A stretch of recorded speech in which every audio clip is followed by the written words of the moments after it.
মিন রিজক, আমি আল্লাহর এদের কারো কাছে রিজিক চাই না। ওয়া মা উরিদু আন ইউতঈমুন, আমি এটাও চাই না যে মানুষ আর জিন মিলে কিছু করে আমাকে খাওয়াবে। ওয়া মা খালাকতুল জিন্না ওয়াল ইনসা ইল্লা লিয়াবুদুন, আমি মানুষ আর জিনকে সৃষ্টি করেছি ইবাদতের জন্য। কেউ আমাকে রিজিক দেবে অথবা আমাকে খাওয়াবে।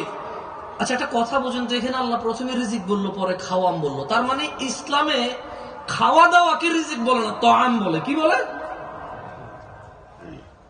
আরবিতে খাওয়া দাওয়াকে তাআম বলে। কি বলে? বাট রিজকের অংশ। কিসের অংশ? জামা কাপড়কে লিবাস বলে। কি বলে? রিজকের অংশ, কিন্তু রিজিক বলে না। মানে এটাই শুধু রিজিক।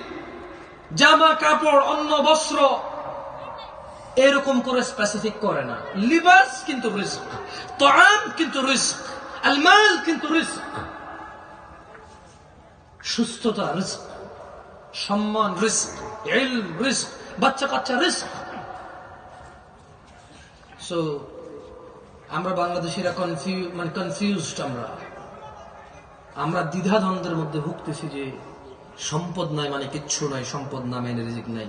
আল্লাহ বলছেন ইন্নাল্লাহা হুয়ার রাজ্জাকু যুল কুওয়াতিল মাতিন, নিশ্চয়ই তিনিই তো রিজিক দাতা,